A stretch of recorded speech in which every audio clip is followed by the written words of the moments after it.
Salut les filles, j'espère que vous allez bien. Moi ça va, grâce à Dieu. Je profite de la fin de mon service pour vous faire cette petite vidéo. J'ai galéré pour faire la vidéo. J'ai dû faire la vidéo au moins 15 fois. Au début, je ne comprenais pas pourquoi. Ensuite, j'ai compris certaines choses parce que le sujet dont je veux traiter avec vous, c'est l'amour. Et au début, en fait, j'ai pris vraiment ce sentiment à cœur, ce sujet à cœur. Et je pensais à mes intérêts. Je pensais à mes besoins quand je faisais cette vidéo. Alors que le Seigneur ne veut pas que je puisse penser à mes intérêts, à mes besoins, mais que je puisse penser à vos intérêts, à vos besoins, à ses intérêts, à ses besoins.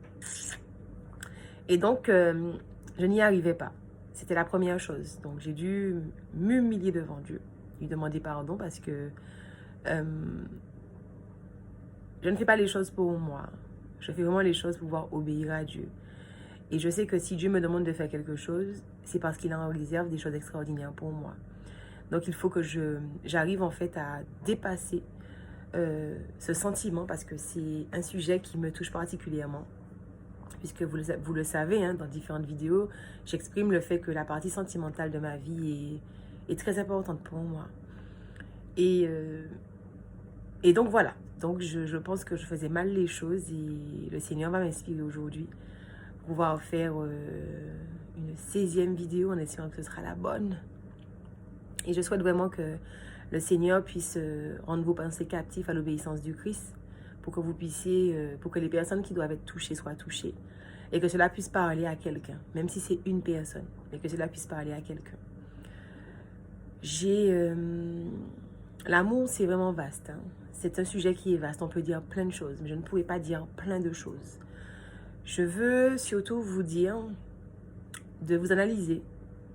Analyser vos vies par rapport à l'amour. Est-ce que vous pouvez dire que vous savez aimer? Est-ce que vous pouvez dire que vous aimez de la bonne façon? Est-ce que vous pouvez dire que vous êtes en mesure de pouvoir aimer? Le Seigneur parle de l'amour dans sa parole et il dit: l'amour est patient, il est plein de bonté, l'amour n'est pas envieux, l'amour ne se vante pas, il ne s'enfle pas d'orgueil, il ne fait rien de malhonnête, il ne cherche pas son intérêt, il ne s'irrite pas, il ne soupçonne pas le mal, il ne se réjouit pas de l'injustice, mais il se réjouit de la vérité et il pardonne tout, il croit tout, il espère tout et il supporte tout. Êtes-vous en mesure de dire que vous pouvez répondre à tout ça? Aujourd'hui, je suis en mesure de dire que j'aspire à ces choses-là.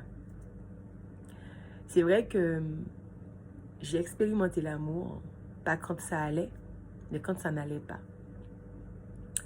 Le Seigneur ne m'a pas formée avec quelqu'un près de moi. Il m'a formée justement sans personne près de moi. Quand on a quelqu'un près de nous avec qui on partage des choses, c'est simple d'aimer. C'est simple de mener de bonnes actions. Quand on n'a pas la personne près de nous, il est difficile de se dire « j'aime ». Le Seigneur a utilisé plusieurs choses dans ma vie. Il a utilisé les situations au travail où j'ai eu à vraiment m'écraser, vraiment à faire preuve d'humilité et à manifester l'amour du prochain, même quand c'était difficile et que cela me coûtait. J'ai pu, grâce à Dieu, mais vraiment grâce à Dieu, mener de bonnes actions face à des personnes qui ne le méritaient pas d'après mon point de vue. Mais comme le Seigneur veut que nous puissions répondre au mal par le bien, il était important qu'il puisse me briser à ce niveau. Parce que j'étais suffisamment fière, j'avais suffisamment d'ego pour ne pas me laisser écraser. Dans le monde, il est question de ne pas se laisser écraser et de montrer que l'on domine. Avec Dieu, il est question de se baisser afin qu'il puisse nous élever. Il m'a appris cela au travail. Il m'a appris cela également dans ma famille, puisque le Seigneur m'a demandé en fin d'année dernière de laisser mon appartement et de retourner chez mes parents. C'était vraiment très difficile parce que perdre son indépendance de cette façon était trop dur pour moi, surtout que c'était assez conflictuel dans ma famille. Et pouvoir gérer me paraissait être impossible. Mais le Seigneur a vraiment tout orchestré et les choses se sont passées de la bonne façon. Et c'est vrai que jusqu'à maintenant, je travaille tout cela. J'ai appris à supporter mes parents. J'ai appris à les aimer, peu importe ce qu'ils font. Je ne dis pas que je n'entre plus jamais en conflit avec eux. Ce n'est pas vrai. J'entre beaucoup moins en conflit avec eux et j'apprends à prier pour eux. Et j'apprends à manifester de l'amour pour eux en ayant un comportement différent que celui que j'avais auparavant. Il m'a appris à aimer également à travers la relation que j'ai eue. Et à travers cette relation, en fait, où j'aime tellement cette personne, le Seigneur m'en a éloigné. Et il m'a dit, ben, ce sera lui, mais tu n'iras pas. Comment vous dire qu'il n'y a personne qui continue à aimer quelqu'un quand cette personne n'est pas près d'elle? Personne. Ou ça ne dure qu'un temps et ça s'arrête. Au fur et à mesure que je m'approche de Dieu, au fur et à mesure, cet amour grandit pour cette personne. Et je peux vous dire que par moments, c'est très difficile. Parce qu'il y a le manque, il y a la frustration, il y a la tristesse et il y a l'incompréhension par moments. Mais le Seigneur est tellement grand et puissant qu'il me dit dans sa parole qu'il ne me donne pas d'épreuves que je ne puisse pas surmonter et qui soit au-delà de mes forces et que surtout, qu'il me donne le moyen de pouvoir m'en sortir. Cela veut dire qu'aujourd'hui, la situation dans laquelle vous êtes, de solitude, de déception, de dépression ou toute autre situation, cette situation ne va pas au-delà de vos forces. Vous êtes en mesure de supporter cette situation avec l'aide de Dieu et il vous donnera le moyen de vous en sortir parce qu'il vous aime. À travers tout cela, il vous apprendra à dépendre de lui, à l'aimer, pour pouvoir aimer les autres. Quand on apprend à aimer Dieu, quand on apprend à considérer le sacrifice qu'il a fait, c'est-à-dire qu'il a donné son Fils unique pour notre vie, parce qu'il nous a tant aimés, il y a un passage qui le dit, car Dieu a tant aimé le monde qu'il a donné son Fils unique afin que quiconque croit en lui ne périsse point, mais ait la vie éternelle. Nous ne sommes pas dignes de tout cela. On renie Dieu, on néglige Dieu, on n'obéit pas, on l'accuse et bien d'autres choses. Malgré tout cela, il donne son Fils pour que nous puissions vivre. Il donne son Fils pour que nous puissions être en mesure de nous présenter devant lui et lui présenter nos requêtes. Ça, c'est de l'amour. Dans mon entourage, beaucoup se questionnaient par rapport à cet amour immense que je ressens pour cette personne. Et c'est là que je n'avais pas de réponse à apporter parce que moi-même, je ne comprenais rien. J'ai même eu l'impression à un moment d'être malade. C'est vrai, hein? D'être obsédée. Et je me suis rendu compte que pas du tout. Au moment où vraiment je me disais, ben, je dois être le problème, ça va être moi le problème, je suis tombée sur une prédication qui traitait de l'amour. Et le pasteur avait utilisé ce verset qui dit, car Dieu a tant aimé le monde qu'il a donné son Fils unique. Et il disait, quand Dieu nous demande de tendre à lui ressembler, il nous donne ses qualités et ses capacités. S'il nous a tant aimés pour pouvoir donner son Fils, pourquoi, quand il vous dit que quelqu'un vous est destiné, vous ne devez pas tant l'aimer? Mais oui, vous allez tant l'aimer. Cette personne n'a pas besoin d'être près de vous. Cette personne n'est pas obligée d'être en bonne santé. Cette personne n'est pas obligée d'avoir d'argent. Cette personne n'est pas obligée d'avoir les 10 000 qualités que vous recherchez. Mais cette personne, comme c'est Dieu qui vous l'a choisi, sera en mesure de vous rendre heureuse tout au long de votre vie. Vous pensez peut-être que certaines choses sont en mesure de vous rendre heureuse. Ça, c'est sur l'instant T, puisque l'on sait ce que l'on ressent sur l'instant T. Mais Dieu qui connaît demain, et qui sait de quoi est fait demain, qui connaît les épreuves, les oppositions, les accidents, les maladies, tout ce que vous voulez, sait que la personne qu'il vous aura choisie restera près de vous tout au long. Parce que le Seigneur vous aura liés tous les deux. Il y a un verset dans la Bible que j'aime énormément qui dit qu'il n'est pas bon que l'homme avec un grand H soit seul et que Dieu lui a réservé une aide semblable. Ce verset m'interpelle pour une chose. Donc oui, il n'est pas bon que l'homme soit seul, d'accord, il n'y a pas de problème puisqu'il a créé le mariage, ok. Mais qu'il nous a réservé une aide semblable. Il n'a pas dit que nous choisissons cette aide. Il a dit qu'il nous l'a réservée. Donc il sait qui mettre près de nous, justement parce qu'il sait de quoi il fait demain et qu'il sait quelle capacité il a mis en nous pour rester auprès de cette personne et quelle capacité il a mis en cette personne pour rester auprès de nous. Il sait quelle action cela va mener que nous soyons avec cette personne-là. J'entends aujourd'hui beaucoup de divorces, des personnes qui, au début, vantaient les mérites des personnes avec qui ils se sont mariés, des personnes avec lesquelles ils se sont mariés. Et aujourd'hui, qui disent, je ne la reconnais plus, ou je ne le reconnais plus. Ce n'était pas la personne que Dieu avait donnée à ces personnes. C'était les personnes que ces personnes avaient choisies pour X, Y, Z raisons. Vous savez, aujourd'hui, il y a beaucoup de critères. Hein? On choisit des personnes parce que ce sont des étalons. On choisit des personnes parce que le portefeuille est intéressant. On choisit des personnes parce qu'ils nous font rigoler. On choisit des personnes parce qu'ils nous font sortir tout le temps. Et bien d'autres choses. Ou bien qu'ils nous rappellent, ils prennent la place d'un père que l'on n'a pas eu. Pour bien d'autres raisons, on peut choisir quelqu'un. Celui qui doit répondre à tout ça, c'est Dieu. C'est lui qui doit être le Père, qui doit être celui qui approvisionne votre compte, qui doit être celui qui vous console, qui doit être celui qui comble votre solitude. C'est lui. Quand il devient cette personne-là pour vous, il vous apprend à aimer puisqu'il vous remplit de son amour. Donc vous êtes en mesure de pouvoir donner cet amour-là, mais qui ne vient pas de vous parce que vous ne savez pas faire, nous ne savons pas faire, qui vient de lui. Et quand nous sommes en mesure de pouvoir aimer comme ça, à ce moment-là, il place la bonne personne dans nos vies. Il n'est pas question pour nous d'être là et de galérer. Alors déjà que le diable n'aime pas les relations et qu'il mettra des oppositions, des obstacles et toutes sortes de choses, imaginez-vous que vous ne soyez pas qualifié. Quel problème? Vous êtes dans une souffrance, dans une angoisse, dans un stress, tout ça parce que vous n'avez pas su rester seul et exploiter le célibat. Le célibat est très dur, je sais, mais le célibat est excellent. Le célibat est excellent parce que c'est le moment que Dieu choisit pour nous former sur beaucoup de choses. À être une bonne collègue, à être une bonne amie, à être une bonne fille, et ensuite à être une bonne épouse.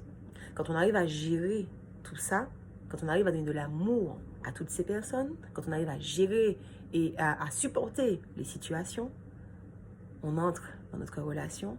Quand le diable vient avec ses bêtises, on lui dit, écoute, tu ne m'apprends pas à faire la grimace. Dieu m'a formé, tu vas dégager. Ce qu'il fait pour vous, il le fera aussi pour cette personne qu'il a mis, qu'il a décidé, qu'il a choisi pour vous. Donc, vous formerez un bloc. C'est pour ça que l'ennemi nous pousse à faire de mauvais choix. Parce qu'il sait que s'il n'y a pas bloc, il n'y a pas d'opposition, il n'y a pas d'obstacle pour lui en fait. Par contre, quand le Seigneur lit deux personnes, il sait, mais il le sait, que quand le Seigneur va utiliser ces deux personnes, ça va faire bloc. Et que les actions qu'il cherchera à mener n'auront pas d'effet, que ces traits enflammés seront éteints. Parce que la foi et le fait que ce soit un amour divin, le couple pourra résister. Je n'ai pas dit que ce sera facile, je n'ai pas dit que ce sera simple. Mais le couple pourra résister. Nous ne sommes pas conscientes des fois des dangers. Combien de femmes ont été tuées par des hommes qui au début étaient tellement gentilles? Combien de femmes sont battues? Et quand nous voyons ces couples, waouh, ce sont les meilleurs couples. Combien de femmes sont en souffrance et montent belle figure, alors que finalement elles ont le cœur gros et qu'elles ne ressentent aucune forme de bonheur. Combien? Elles sont nombreuses. Je le sais parce que Je vous assure, hein, le Seigneur m'amène à rencontrer énormément de femmes, que ce soit des femmes mariées, des femmes divorcées ou des femmes célibataires.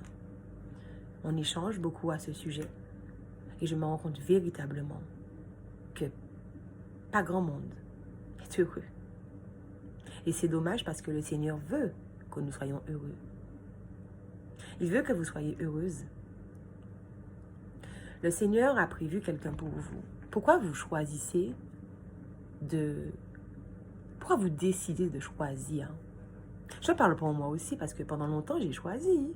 Quand le Seigneur m'a dit qu'il était mon époux et que j'ai vu que les choses n'arrivaient pas, vous savez ce que j'ai dit à Dieu? Je lui ai dit, écoute Seigneur, comme il n'est pas encore dans ma vie, en attendant, je pourrais fréquenter le temps qu'il vienne dans ma vie. Ça a été un échec total. Mais un échec total et j'ai perdu des plumes, c'est beaucoup dire, mais enfin oui. Parce que plus je faisais des compromis et plus je donne ma bénédiction. En fait, c'est ça. Plus je fais des compromis, ça veut donc dire que Dieu ne peut plus me parler. Donc, il arrête de me former puisque je ne suis pas concentrée sur lui, je suis concentrée à d'autres choses. Je réponds à mes besoins, à mes intérêts, à mes manques, à mes frustrations, à tout ce que vous voulez. Parce que il m'a dit, c'est lui, mais tu attends. Mais moi, j'ai dit, ok, j'attends, mais en attendant, je fais. Eh bien, croyez-moi que j'ai arrêté avec ça. Parce que j'ai constaté que je n'évoluais plus et j'aime être en relation avec Dieu. Et j'ai remarqué que il ne me parlait plus. Je ne peux pas rester sans parler avec Dieu. Quand vous allez commencer à parler avec Dieu, quand il va commencer à parler avec vous, parce que des fois on me demande, mais comment Dieu te parle? C'est à travers mes méditations. Il traite de tous les sujets avec moi. Mais de tous les sujets. Et quand il commence à me parler, je me sens être privilégiée. Je ressens son amour pour moi et j'aime ça. Je ne connaissais pas ça auparavant. Aujourd'hui, je connais ça et j'aime ça. Et si le fait de me dire, eh bien, en attendant mon mari, je vais fréquenter quelqu'un, cela m'empêche d'entendre mon Dieu, je vais rester seule. Mais vous voyez pourquoi je veux rester seule? Je ne veux pas rester seule parce que je ne sais pas comment dire, parce que je l'aime. Je veux rester seule parce que j'aime Dieu. Parce qu'un jour, peut-être que quand on va se marier, on aura une difficulté, lui et moi. Une grosse difficulté. Et que, comme j'aurai cette difficulté, je pourrais me dire, ben, comme il y a cette difficulté, si jamais j'ai un collègue qui me drague, par exemple, je peux parler à ce collègue. Ben non, je ne peux pas faire ça. Quand il y aura la difficulté, je vais aller parler à mon Dieu. Et c'est lui qui me donnera la force de supporter ce qui se passe dans ma relation. C'est lui qui me donnera le courage de supporter, d'aider, d'accompagner et de continuer à aimer mon époux. Beaucoup de relations sont confrontées à l'infidélité. Beaucoup. Personne n'est à l'abri. Personne n'est à l'abri. Il y a des gens qui disent, je sais faire. Personne n'est à l'abri. Si le Seigneur décide qu'il laisse le diable créer une faille, il laisse le diable créer une faille. Le moi là, que l'on met toujours en avant, je sais faire. Il faut arrêter avec ça. Le Seigneur dit de prendre garde, de ne pas tomber. Il dit d'ailleurs qu'il se fortifie à travers nos faiblesses. Donc, il n'aime pas l'orgueilleux. Il n'aime pas le fier, celui qui a l'ego. Parce qu'à n'importe quel moment, le diable peut venir et tout déstabiliser. Et ce que l'on pensait ne pas être en mesure de faire, que l'on soit en mesure de le faire. Parce qu'on s'appuie sur nos forces, sur nos acquis et sur nos valeurs. Vous savez que nous sommes amenés à changer. Les valeurs d'aujourd'hui ne seront pas les valeurs de demain. Certainement, peut-être qu'il y en aura plus, peut-être qu'il y en aura moins. Parce que les épreuves dans la vie font que par moments, nous changeons. Mais le Seigneur qui a déjà prévu ça en amont, vous choisissez cette personne qui va vous aider à rester dans cette lignée parce que vous allez être liés tous les deux, choisis par Dieu. Cette personne va vous aider à canaliser vos pensées parce que cette personne, vous êtes censé fonctionner pour Dieu. Mais il peut arriver que dans la relation, à un moment donné, quelqu'un soit déçu et puisse en vouloir à Dieu. Et ça arrive, j'ai déjà entendu des témoignages. D'ailleurs, je vous raconte ce petit témoignage qui m'avait fait beaucoup de bien, que j'avais aimé. est une femme, son mari était prédicateur et son mari avait été déçu, je ne sais pas pour quelle raison. Il a décidé qu'il n'allait plus au temple. C'était un prédicateur et elle était juste son épouse. Elle a continué à aller au temple et chaque fois son mari la menaçait, son mari lui disait « Si tu vas aujourd'hui, non, il lui interdisait d'y aller. Elle disait à son mari avec beaucoup d'amour « Je t'aime mon amour, mais j'aime Dieu beaucoup plus, donc j'irai. » Elle répondait avec de l'amour, du respect. Juste, Dieu était avant le mari. Elle y allait. Au bout de la 3e fois, le mari lui a dit « Si tu y vas, tu dors dehors. » Elle lui a dit « Mon amour, je t'aime, mais j'irai. » Quand elle est retournée, la porte était fermée. Elle n'avait pas les clés. C'est un couple de l'ancien temps. Elle a dormi à l'extérieur. Le mari a bien vu que sa femme n'était pas auprès de lui. Elle n'a pas frappé. Il s'est quand même inquiété, donc il a été voir à l'extérieur le lendemain si elle était présente. Oui, elle avait dormi à même le sol, puisqu'il n'y avait pas de table à l'extérieur. Quand le mari a ouvert la porte, elle est entrée, cette dame. Elle a salué son mari. Et vous savez qu'est-ce qu'elle a demandé à son mari? Elle lui a dit « Chérie, qu'est-ce que tu souhaites manger ce matin ?» Vous pensez qu'elle est entrée en conflit avec lui? Non. Qui ne serait pas entré en conflit? Qui n'aurait pas défoncé la porte? Non. Elle a laissé les choses se faire. Et vous savez, son mari a été touché et impacté parce que son mari s'est dit qu'il n'y a personne qui est capable de manifester un amour comme celui-ci si ce n'est pas quelqu'un qui est imprégné de l'amour de Dieu et que Dieu dirige et guide. Et le monsieur est retourné à l'église et a recommencé son service pour Dieu. Parce que oui, il y a des moments où le diable nous attaque de façon frontale et qu'on peut être déstabilisé et on peut prendre du recul par rapport aux choses de Dieu. Mais quand Dieu a mis la bonne personne près de vous, c'est là la différence. Cette personne ne vous condamnera pas, cette personne ne vous jugera pas, cette personne sera là pour vous aider à dépasser ça. Il y a un autre couple, c'est un couple, il y a eu de l'infidélité. Et pendant 7 ans, ça a duré. Sauf que comme le Seigneur dit qu'il ne nous donne pas des preuves qui dépassent nos forces et qu'il nous donne le moyen de nous en sortir, il a aidé ces personnes à un moment donné. Au bout des 7 ans, il a rétabli la situation. Le Seigneur il a fait ce qu'il sait faire parce qu'il est Dieu. Et cette relation a repris son sens. Ces personnes aujourd'hui sont en mesure d'aider les autres. Mais le Seigneur voulait qu'ils passent par là pour justement être positionnés dans ce ministère pour aider toutes ces personnes qui traversent ces situations et qui ne savent pas s'en sortir.